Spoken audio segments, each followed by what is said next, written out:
November 14 happy children's day அப்படின்னு கொண்டாடிட்டு இருக்கிறோம். ஆனால் இந்த மாதிரி பொண்ணுங்க, அதாவது இது என்னோட ஹஸ்பண்டோட தங்கச்சி தீபிகா தான். இவங்கள மாதிரி பொண்ணுங்க இருக்கிற வரைக்கும் ஹாப்பி சில்ட்ரன்ஸ் டேலாம் கிடையாது. கண்டென்ட்டுக்காக மட்டும் சைல்டு அப்யூஸ், செக்ஸ் அப்யூஸை வெறும் புகழுக்காக பேசுகிற இவங்கள மாதிரி ஆட்களை என்ன செய்கிறது சொல்கிறதுன்னு தெரியலை. எனக்கு 12 வயசில் நடந்த சைல்டு அப்யூஸை தரக்குறைவாகவும் கேவலமாகவும் பேசிட்டு ஆன்லைனில் யூடியூப்பில் இப்படி ஒரு வீடியோவும் போடுறாங்க. வாங்க பெண்களே, தைரியமாக உங்களுக்கு நடந்த விஷயத்த வெளியே சொல்லுங்கள். இந்த மாதிரி கேவலமான பெண்கள் இருக்கிறப்போ விக்டிம்ஸ் எப்படி தைரியமாக எனக்கு இது நடந்துச்சுன்னு சொல்லுவாங்க? ஃபர்ஸ்ட் ஆஃப் ஆல் என்னோட ஜுவல்ஸ் அண்ட் அதாவது வீட்டு மருமகளோட திங்ஸை திரும்பி கொடுக்க சொல்லி கேட்டால் நீ ஒரு பொய்க்கோழி தானே, உங்கள் அண்ணன் மேலே அதாவது என்னை அப்யூஸ் பண்ண நபரை நான் பொய்யா சொல்லி சுற்றிட்டு இருக்கிறேன்னா. எனக்கு இந்த விஷயம் நடக்கிறப்ப 12 வயசு. அப்போ இந்த தீபிகான்ற பொண்ணுக்கு ஒரு 5-6 வயசுக்குள்ளே தான் இருக்கும். இப்போது அவங்களோட 5 வயசில் எப்படி இது உண்மை பொய்ன்லாம் கண்டுபிடிச்சிக்கிட்டாங்கன்னு எனக்கு தெரியலை. பட் ஒன்று மட்டும் தெரியுது, இவங்களுக்கு இவங்க வீட்டுக்கு மருமகளாக வந்த என்ன பிடிக்கலன்ற ஒரே ஒரு காரணத்துக்காக இந்த அப்யூஸ் நடந்துச்சா நடக்கலைன்றதெல்லாம் மேட்ரு கிடையாது. ஆனால் நான் உன்னை திரும்ப அப்யூஸ் பண்ணுவேன் அப்படின்னு.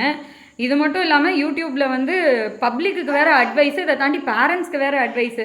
நம்ம வீட்டு எல்லா பெண்களுக்கும், பாட்டி, அம்மா, குழந்தை எல்லாருக்குமே குழந்தையா இருக்கிறப்ப அப்யூஸ் நடந்திருக்கும் அப்படின்னு ஒரு அட்வைஸ். ஆனால் அவங்க வீட்டு மருமகளானனா எனக்கு சைல்டு அப்யூஸ் நடந்திருக்கு அப்படின்னு சொன்னால் இவ போய் சொல்கிறா, இவ தரங்கட்டவ, இவ ஒழுக்கமானவ இல்லை. எப்படிமா தீபிகா இப்படி சோஷியல் மீடியாவில் ஜஸ்ட்டு லைக்குக்காகவும் பணத்துக்காக மட்டும் இந்த கண்டென்ட்லாம் நீங்கள் எடுக்கிறீங்களா? இல்லை ரியலாகவே உங்களுக்கு இந்த சொசைட்டி மேலேயும் குழந்தைங்க மேலேயும் அக்கறை இருக்கா? இவங்க யூடியூப்பில் போட்டிருக்கிற 3 கண்டென்ட்டுமே பர்சனலாக இவங்களுக்கு நடந்த அப்யூஸாக யாரையும் ஸ்பெசிஃபிக்காக நேம் எதுவுமே சொல்லலை. பட் எனக்கு நடந்த அப்யூஸ் வந்து என்னோட கூட பிறந்த அண்ணன் அப்படின்னு ரொம்ப தெளிவாக ஸ்டேட்மெண்ட் கொடுத்துட்டேன். தீபிகாவும் அவங்க ஹஸ்பண்ட் ஸ்ரீசாய் அப்படின்றவரும் எனக்கு தொடர்ந்து வாட்ஸ்அப்பில் அப்யூசிவாக மெசேஜ் அனுப்பிச்சதை போலீஸ் கம்ப்ளைண்ட் பண்ணிட்டேன்னு சொன்னால் போலீஸ்கிட்டேயே ப்ராங்க் பண்ணாதீங்கடா, உங்கள் வேலையை போய் பாருங்கடான்னு பேசுனாங்க. போய் சொல்றேன்னு தெரியுதுல, அப்புறம் என்ன கூந்தலுக்கு வந்து என்கிட்ட பேசுற? மூட்டு போய் உன் வேலையை பார்க்க வேண்டியதானே? நான் வந்து உன்கிட்ட சொன்னேனா? நீ அப்ப சந்திர மேல சொன்னதுக்கு பேர் என்னது? நான் போய் சொல்றேன்னு தெரியுதுல, மூட்டு போய் உன் வேலையை பாரு. நான் போய் போலீஸ் ஸ்டேஷன்ல கம்ப்ளைண்ட் கொடுத்தனா? உன் வேலை என்னமோ அதை மட்டும் பார்த்துட்டு கிளம்ப. எதுக்கு எங்களுக்கு எல்லாம் மெசேஜ் பண்ற? யாரு நீ எங்களுக்கு மெசேஜ் பண்ண? உனக்கு போர் அடிச்சா போய் உங்க அம்மாவுக்கு மெசேஜ் பண்ணு, இல்ல அபியூஸ் பண்ணிருக்கானே ஓ அண்ணன் அவனுக்கு போய் மெசேஜ் பண்ணு. நீ ஒரு டிராமா போட்டேல பொய்க்கோழி நாயே.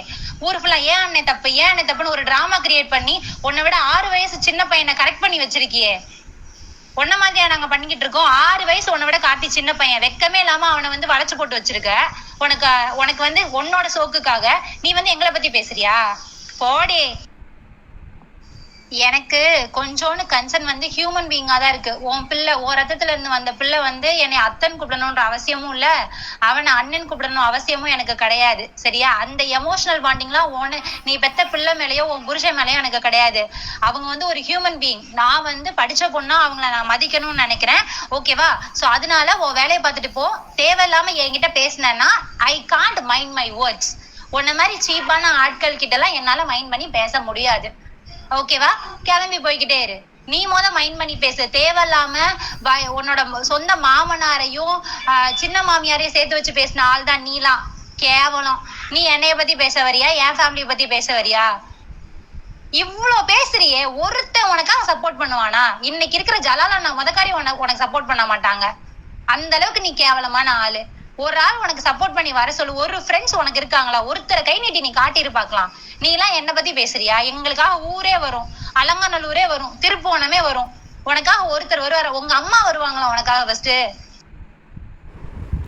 கரெக்டாக தீபிகா, என் அம்மா வரமாட்டாங்க. ஏன்னா அவங்களுக்கு ஆம்பளை பையன் முக்கியம், நான் பொம்பளை பொண்ணு தான். நீங்கள் இந்த மாதிரி video child abuse sex abuse பற்றியெல்லாம் பேசுகிறீங்க அப்படின்னா நியாயப்படி நீங்கள் என் அம்மாவை தான் கேட்டிருக்கணும். ஒரு 12 வயசு குழந்தைக்கு இப்படி நடந்திருக்கு, அந்த குழந்தைக்கு எந்த ஹெல்ப்பும் பண்ணாமல் இருக்கிறீங்களேன்னு கேட்டிருக்கணும்.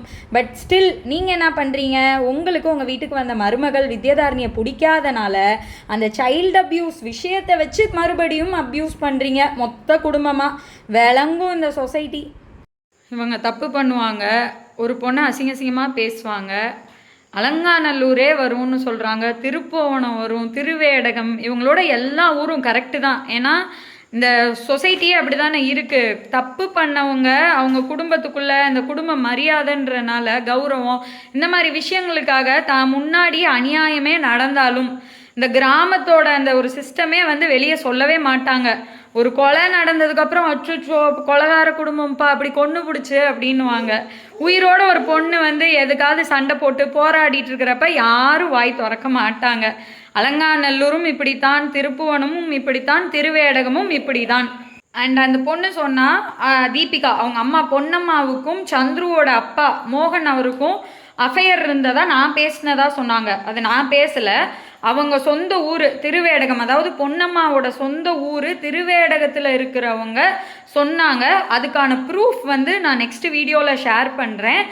இதுக்கு ப்ரூஃப் இருக்குன்னு சொல்லி நான் தீபிகாவுக்கு மெசேஜ் அனுப்பிச்சா அதுக்கு ஒரு ஆடியோ அனுப்பிச்சாங்க. அவங்க தான் அம்மாவை பற்றி தப்பாக பேசினா எல்லா பொண்ணும் என்ன சொல்லணும், என் அம்மாவை பற்றி தப்பாக பேசாத எனக்கு தெரியும் அப்படின்னு சொல்லணும். ஆனால் தீபிகா என்ன சொன்னாங்கன்னா, என் அம்மா தானே அஃபேர் வச்சுக்கிட்டா உனக்கு என்னடி. தீபிகா வந்து இமீடியட்டாக அந்த டெலீட் பண்ண 2 ஆடியோ டெக்ஸ்ட்டையும் பக்கத்தில் எவனாவது வந்து அட முட்டாலேன்னு மண்டேலே அடிச்சிருப்பான்னு நினைக்கிறேன். இது வந்து 19th செஞ்சுரியில் மருமகளை கொடுமைப்படுத்தினா ஒன்றும் இது பண்ணாமல் எஸ்கேப் ஆகிறதுக்கு இன்றைக்கி போலீஸ் கோர்ட்டுக்கு வந்து ப்ரூஃப் காமிக்க முடியும் அப்படின்னு சொல்லியிருப்பாங்க போல். அதனால இமீடியட்டாக அவங்க டெலீட் பண்ணிட்டாங்க. பட் ஸ்டில் அந்த ஆடியோ வந்து என்னோடய மொபைலில் சேவ் ஆகிருக்கு. ஏய், நீ இன்னும் உயிரோட தான் இருக்கியா? மானங்கெட்டவளே, அறிவில்லை உனக்கு? வெக்கம் இல்லை? போலீஸ் ஸ்டேஷன்ல எழுதி வாங்கிட்டாங்கல்ல, என்ன டேஷ்க்கு எனக்கு மெசேஜ் பண்ற? உனக்குலாம் கொஞ்சமாச்சும் சால்ட் போட்டு சாப்பிட்ட அப்படின்னா அறிவுன்னு ஒன்று இருக்கும். எங்க அம்மா தானே இருந்துட்டு போறாங்க, கிளம்பு. நீ எந்த மாதிரி அம்மா வயிற்றுல பிறந்தியோ யாருக்கு தெரியும்? நீயே ஒரு ஒழுக்கம் கெட்டவ. நீ எந்த மாதிரி அம்மா வயிற்றுல பிறந்தன்னு யாருக்கு தெரியும்? மூட்டு போடி. நீங்கள் சொல்கிற மாதிரி கரெக்ட் தாம்மா தீபிகா, என் கையில் குழந்தை இருக்கான். பட் ஸ்டில் உங்களை மாதிரி அப்யூசஸை நான் வித்யாதாரணி சாதாரணமாக விட போகிறது கிடையாது. பேச்சியம்மாள் இறந்து போனா இல்லையா, இந்த மோகன் அப்படின்றவர் அடிச்சே கொன்னது 1980s 90s பண்ணியிருக்கிறாரு. பட் இது 2024 இருக்கோம்மா. இன்னும் நீங்கள் அலங்காநல்லூர், திருப்புவனம், திருவேடகம் எல்லாம் சேர்ந்து மருமகள்களை இப்படி அடித்து கொள்ளலாம், அப்யூஸ் பண்ணலாம், வாட்ஸ்அப்பில் அசிங்கமாக பேசிட்டு தப்பிச்சு போயிடலான்னு நினைக்காதீங்க.